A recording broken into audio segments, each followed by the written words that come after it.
Sir இப்போ பார்த்தீங்கன்னா நிஃப்டியும் நல்லா பெர்ஃபார்ம் பண்ணுது சார். ஒரு சைடு பார்த்தீங்கன்னா பிட்காயின் வந்து 1 கோடி கிட்ட போயிடுச்சு சார். இன்னொரு சைடு கோல்டும் சில்வரும் பயங்கரமாக பெர்ஃபார்ம் பண்ணுது. முன்னாடி நான் உங்கள்கிட்ட கேட்குற கேள்விலாம் எப்படி இருக்கும்னா, சார் இப்போ மார்க்கெட் இப்படி இறங்கிடுச்சு சார், என்ன சார் பண்ணுறது, இந்த மாதிரிலாம் கேட்டிருக்கேன். ஸோ இப்போ எல்லா சைடுமே மார்க்கெட் ரேலியை போயிட்டு தான் இருக்குது. ஸோ இப்போ எதில் இன்வெஸ்ட் பண்ணுறதுனே தெரியல. ஏன்னா எல்லாமே நல்லா போயிட்டு இருக்கா. ஸோ எந்த ஆப்பர்ச்சுனிட்டி நாங்கள் சூஸ் பண்ணுறதுன்னு தெரியல. இது எப்படி சார் தெரிஞ்சுக்கிறது?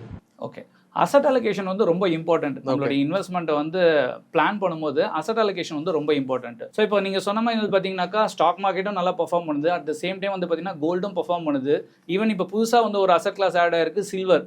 ஸோ இப்போ டாக் ஆஃப் த டவுன் வந்து பார்த்தீங்கன்னாக்கா எல்லாருமே சில்வர்ன்றதை வந்து இப்போ எல்லாருமே அட்வைஸ் பண்ணிட்டு இருக்காங்க. ஸோ நீங்கள் சொன்ன மாதிரி பிட்காயினை பொறுத்த வரைக்கும் நான் வந்து கொஞ்சம் அதை பிட்காயின் வந்து இன்னும் இந்தியாவில் வந்து ரெகுலேட் ஆகலைன்றதுனால அதை நான் ஒரு அசட் கிளாஸாக நான் எடுத்துக்கல. பட் அதர்வைஸ் இந்த 3 அசட் கிளாஸுமே வந்து பார்த்தீங்கன்னு வச்சுக்கோங்களேன், நம்ம பிரித்து வச்சுக்கிறதுன்றது வைஸாக இருக்கும்.